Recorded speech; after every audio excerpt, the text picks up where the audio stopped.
कि इस देश में इस भट्टवाले से लड़ी हुई जंग का वर्णन न केवल बांदा गैजेटियर में है, हिंदुस्तान के गैजेटियर में, वरन ब्रिटिश गैजेटियर लंदन गैजेटियर्स में भी इस महान लड़ाई का उल्लेख है। में विश्व भारत का सबसे बड़ा तलघर मौजूद है जिसको चक्रवक्टक कहते हैं। लड़के थे विनायकराव पेशवे, उनकी लड़की हमारे घर में भी आई थी जोग परिवार में। उस हिसाब से हम लोगों का तो उसमें हक बनता है।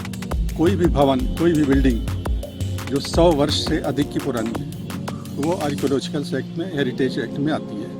उसको संरक्षित किया जाना आवश्यक है। चित्रकूट वैसे तो भगवान राम की वनवास स्थली के रूप में विश्व विख्यात है, लेकिन चित्रकूट की पहचान कई अन्य चीजों से भी होती है। चित्रकूट पेशवाओं की धरती रही है और यहाँ अमृतराव पेशवा और उनके पुत्र विनायकराव पेशवा ने एक से एक सुंदर इमारतों का निर्माण कराया था। इन्हीं इमारतों में से एक इमारत थी भट्टवाड़ा।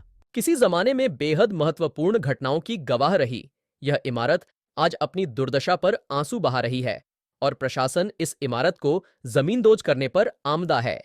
समृद्ध पेशवा घराने के वर्तमान पीढ़ी के प्रभाकर पेशवा के अनुसार यह इमारत देश की सबसे महत्वपूर्ण इमारत है। इस किले में भारत का सबसे बड़ा तलघर मौजूद है जिसको चक्रवक्टक कहा जाता था।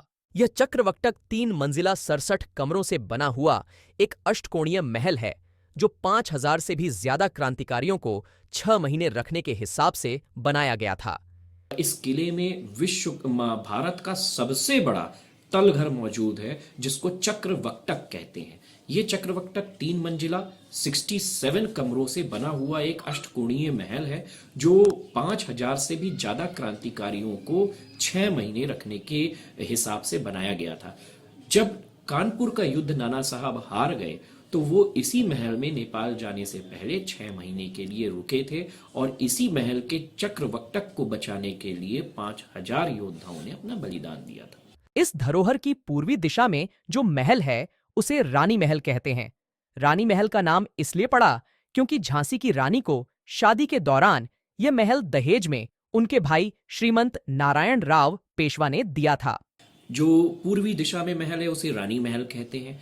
रानी महल का नाम इसलिए पड़ा क्योंकि झांसी की रानी को शादी के दौरान ये महल दहेज में उनके भाई श्रीमंत नारायण राव पेशवे ने दिया था।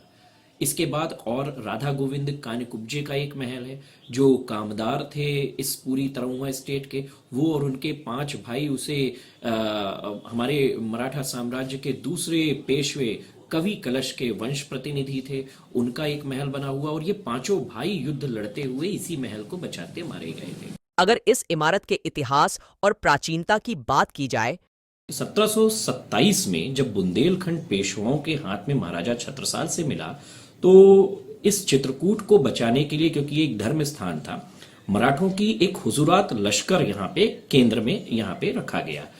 उस लश्कर को पहले इसी पुरानी कोतवाली में बने हुए 2-4 पुराने स्ट्रक्चर्स में छावनी के रूप में रखा गया पैसुनी नदी के बगल में। लेकिन जब अंग्रेजों से हार हो गई तो 1804 में जब ये पूरी जागीर अमृतराव पेशवे जी के हाथ में आई तो ये जागीर में ये महल बनना शुरू हुए और आज जो पुरानी कोतवाली का महल है ये भट्टवाड़ा अस्तित्व में आया। 1857 में इस वाड़े में ऐतिहासिक जंग लड़ी गई। ऐतिहासिक जंग हम इसलिए कहेंगे कि इस देश में इस भट्टवाले से लड़ी हुई जंग का वर्णन न केवल बांदा गैजेटियर में है, हिंदुस्तान के गैजेटियर में, वरन ब्रिटिश गैजेटियर लंदन गैजेटियर्स में भी इस महान लड़ाई का उल्लेख है। रानी झांसी का जो युद्ध हुआ अंग्रेजों के खिलाफ, उसके बाद अगर सबसे बड़ी शहादत किसी एक सिंगल युद्ध में पूरे बुंदेलखंड या पूरे भारत में कहें तो यही हुई है। 25 दिसंबर 1858 को पनवारी और करवी के युद्ध में 15,000 से भी ज्यादा क्रांतिकारियों ने इसी भट्टवाड़े को बचाने के लिए अपना बलिदान दिया, जिसे आज प्रशासन ने तोड़ दिया। पेशवा की ये विरासत नहीं है, ये राष्ट्रीय धरोहर है और राष्ट्रीय धरोहर का मतलब है कि देश के अंतिम नागरिक से लेके और प्रधानमंत्री नरेंद्र मोदी तक ये हम सबकी साझी विरासत है। पेशवाओं के वर्तमान वंशज प्रभाकर पेशवा का मानना है कि पेशवाओं द्वारा बनाई गई इस शानदार इमारत में जो चक्रवक्टक तलघर है यह देश का सबसे बड़ा तलघर है। इसे यूनेस्को द्वारा विश्व धरोहर घोषित किए जाने का प्रस्ताव दिया जाना चाहिए था, लेकिन अभी यह जो बुलडोजर नीति यहाँ चली है यह कहीं न कहीं गलत है। हम लोग जितने पेशवे परिवार हैं सबका एक मत है कि यह बिल्डिंग राष्ट्रीय धरोहर के रूप में संरक्षित हो और जितना टूट गया है, जितना आपने तोड़ दिया है, उसके बाद आगे प्रशासन इसमें कोई पैबस्ती ना करे।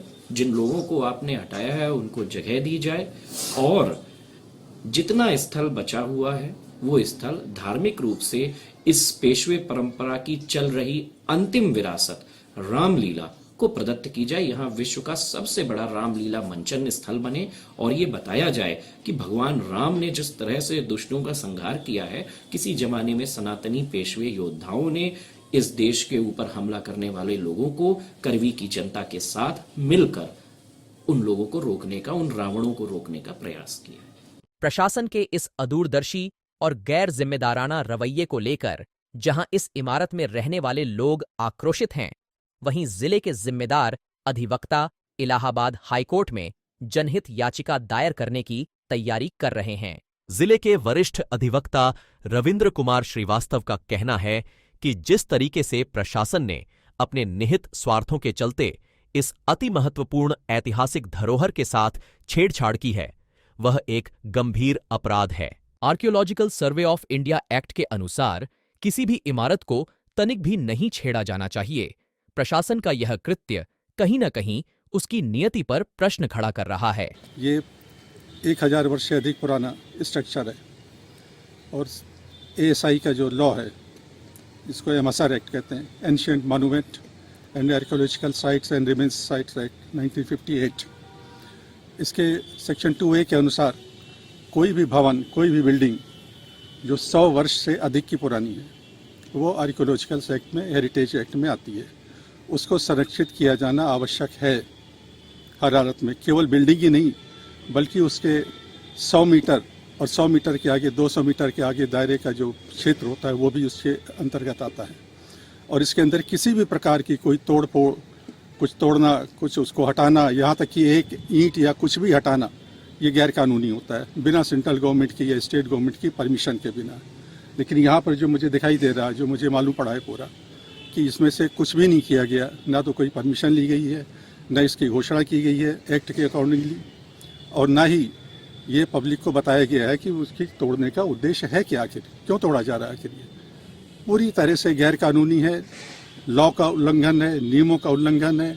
ऐसा प्रतीत होता है कि जिला प्रशासन के कुछ अधिकारियों की निजी निहित स्वार्थ के कारण, हितों के कारण ये ऐसा किया जा रहा है, जो गुपचुप तरीके से चोरी से किया गया है। ये वैसे अमृतराव पेशवाओं का घर है। उनके जो लड़के थे विनायक राव पेशवे, उनकी लड़की हमारे घर में भी आई थी जोग परिवार में। उस हिसाब से हम लोगों का तो उसमें हक बनता है, क्योंकि उनके और दो जो दत्तक पुत्र थे उनको वहाँ से निकाल के एक बरेली में और दूसरी और बिहार में उनको शिफ्ट किया था उन्होंने पहले ही, मतलब, और जोग परिवार को सौंपा था सब यहाँ के। और इतनी पुरानी ऐतिहासिक वो महल है पेशवाओं का, और ये लोग जो सरकार बर्बाद कर रही है तो उसमें हमें दुख है।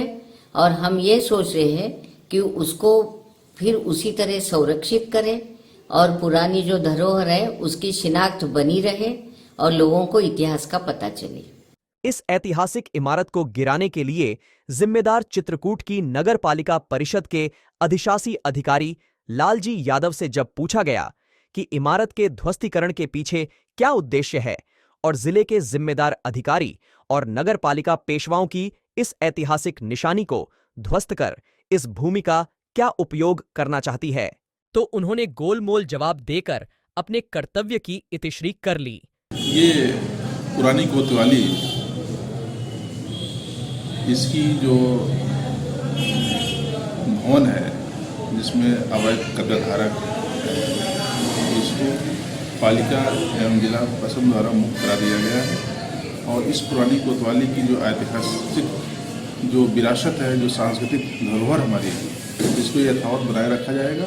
और शेष जो है इस पर हम कुछ विकास सौंदर्यपूर्ण कार्य करना चाहते हैं, ताकि यह जो है हमारी एक परंपरा बनी रहे। 50 वर्षों से इमारत के अंदर रहने वाले वीरेंद्र प्रताप सिंह का भी यही मानना है कि प्रशासन ने नियम कानून की अनदेखी की है और यह इमारत प्रशासन की तो है ही नहीं, अभिलेखों में इसका स्वामी तो कोई और है। हाई कोर्ट में 17,830/2013 रिट याचिका में स्पष्ट आदेश किया गया था कि बिना विधिक कार्रवाई के किसी तरह से भी इनको बेघर नहीं किया जा सकता है।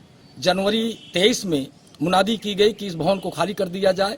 हम लोगों ने हाई कोर्ट का हवाला दिया, किंतु उन्होंने इसको कतई स्वीकार नहीं किया और बिना किसी नोटिस के पीपी एक्ट कायम करते हुए और सबको जो है सबके ऊपर मुकदमा कायम कर दिया गया। न्यायालय का जो निर्णय होगा उसका हम सम्मान करेंगे और ये संपत्ति चौधरी छोटेलाल की है, ये शासन की कतई नहीं, इसको कहीं साबित नहीं किया गया है। इस अति महत्वपूर्ण ऐतिहासिक धरोहर को जिस तरीके से जिला प्रशासन और नगर पालिका परिषद ने मिलकर नष्ट करने का प्रयास किया है, वह निश्चित रूप से एक शर्मनाक कदम ही कहा जाएगा। लगातार हमारी खबरें देखने के लिए BNI 12 न्यूज को YouTube में सब्सक्राइब और Facebook सहित सभी सोशल मीडिया प्लेटफॉर्म्स में फॉलो करें।